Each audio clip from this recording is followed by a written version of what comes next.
Direktur Utama PT Taspen, Bapak Antonius Nicholas Stepanus Kosasih.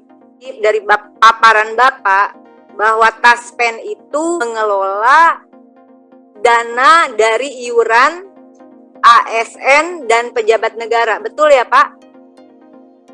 Betul Bu. Boleh langsung Pak, karena tadi seolah-olah ini duit APBN semua begitu. Forum ini saya mewakili perjuangan dana pensiun para guru, ya, pekerja tenaga pendidik, tenaga kesehatan, dan ASN di tingkatan menengah ke bawah Pak, bukan pejabat negara. Kalau pejabat negara mungkin nggak terlalu penting pensiun. Dan ini bukan mewakili karena katanya DPR mendapatkan pensiun. Kalau pensiun DPR mau dibatalkan silahkan. Tetapi ada pensiun jutaan orang yang sebetulnya ini adalah cost sharing dari upah mereka sebagai pekerja dan negara, dalam konteks negara sebagai pemberi kerja yaitu pemerintah. Betul Pak ya? Nah, sejak tahun 2009 dana pensiunan PNS itu 100% diambil dari APBN. Pada saat itu saya bertanya, lalu di mana potongan upah para pegawai negara ini? Mereka bilang, yang dulu Pak Kosasih, ada begitu. Terus saya tanya pimpinan, kenapa tidak dibayarkan untuk pensiun minimal sebagian? Karena sebelum itu sebagian memang iuran ini sama seperti yang dilakukan Pak Kosasih sekarang, ditanggung cost sharing itu negara memang tidak menyetorkan, belum menyetorkan yang tanggung jawabnya cost sharing sebagai majikan. Lalu mereka katakan, katanya, di mana? Ya ada. Kenapa tidak dibayarkan? Suatu saat akan dibayarkan. Lah kok suatu saat? Nah, artinya kalaupun ada persoalan di PT Taspen, tentu saja ini akumulasi dari persoalan yang lama. Kami ingin menekankan bahwa uang pensiun itu sesungguhnya adalah potongan dari gaji, tidak 100% dari APBN. Kalaupun ada dari APBN, itu adalah cost sharing pemerintah sebagai pemberi kerja. Bukan gratisan ASN ini mendapatkan, ini juga yang disampaikan oleh para PNS di lingkup DPR RI saya kira. Sehingga dalam kesempatan ini, semoga tidak ada lagi pihak-pihak yang mengeluarkan statement seolah-olah para ASN ini, terutama mereka yang bekerja berpuluh-puluh tahun dengan dipotong gajinya tadi Pak, ya, ini bukan statement Bapak, tapi saya mereview sedikit. Kami keberatan jika ada yang mengeluarkan statement itu adalah uang negara, itu hasil keringat para pekerja yang kebetulan adalah pekerja di pemerintahan. Yang kedua, investasi itu kami berharap juga betul-betul lebih selektif lagi Bapak, karena itu bukan uang APBN, bukan, itu adalah potongan gaji Pak, itu hasil keringat pekerja Pak. Ya, jadi mohon untuk tidak terjadi lagi apa yang terjadi pada PT Taspen Life. Ya, terima kasih untuk Kejaksaan Agung yang terus mengejar kasus ini. Ya, jadi kalau misalnya saya katakan di institusi keuangan negara merasa itu adalah uang dari APBN, ya iya, tapi itu kan gaji.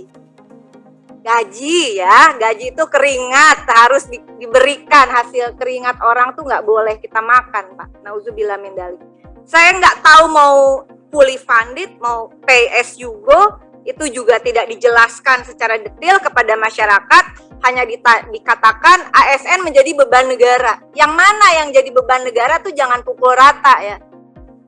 Nah, saya sangat keberatan dengan pernyataan itu. Dan kalau kita lihat tadi disampaikan, sebetulnya uang itu kan diinvestasikan, lalu ada keuntungannya.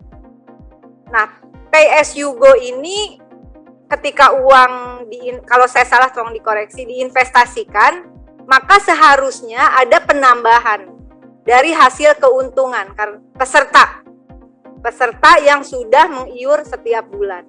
kalau seperti ini pimpinan dan anggota Komisi 6, saya kira tadi sudah jelas disampaikan bahwa keuntungan itu disetorkan kepada negara. Padahal uang yang diinvestasikan itu adalah uang ASN yang merupakan pekerja. Lalu disetorkan kepada pemerintah atau negara sebagai pemberi kerja. Nah, apakah ada skema hasil keuntungan itu dikembalikan kepada peserta, misalnya seperti itu? Hasil investasi, hasil keuntungan investasi.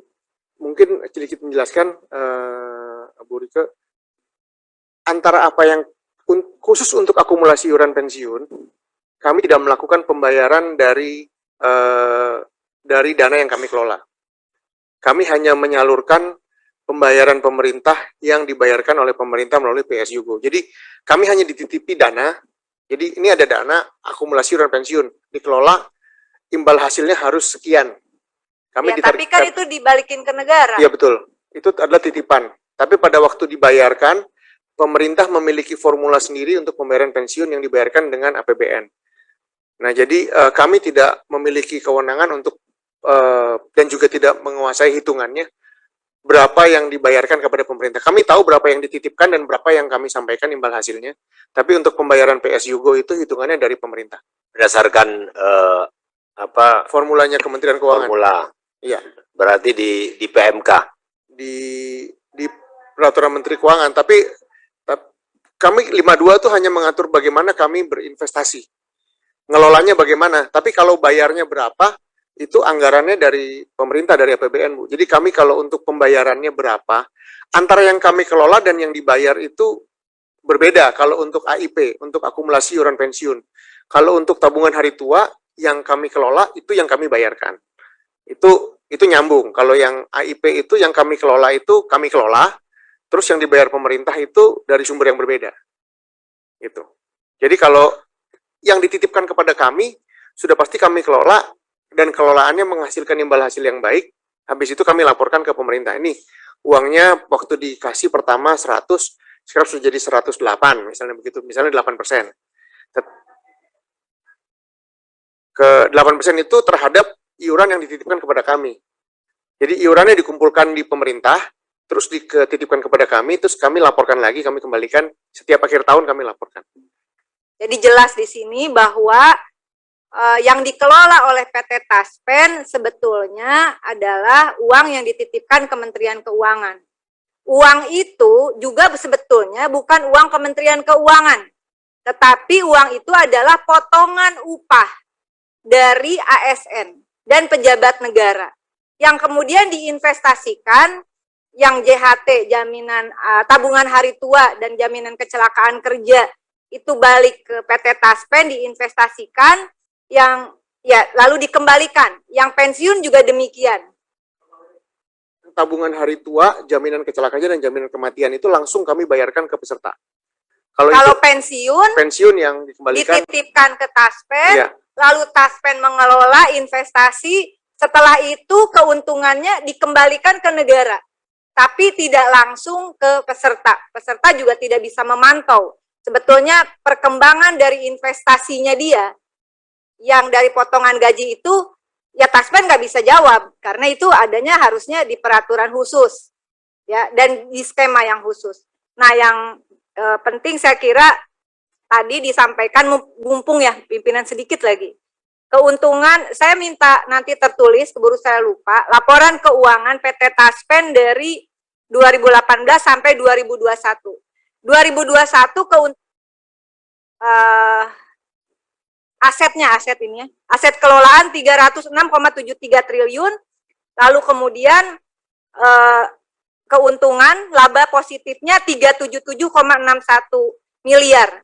Tadi dihitung oleh Kang Daeng, jadi dari 306,73 triliun, laba ini 0, berapa Kang Daeng?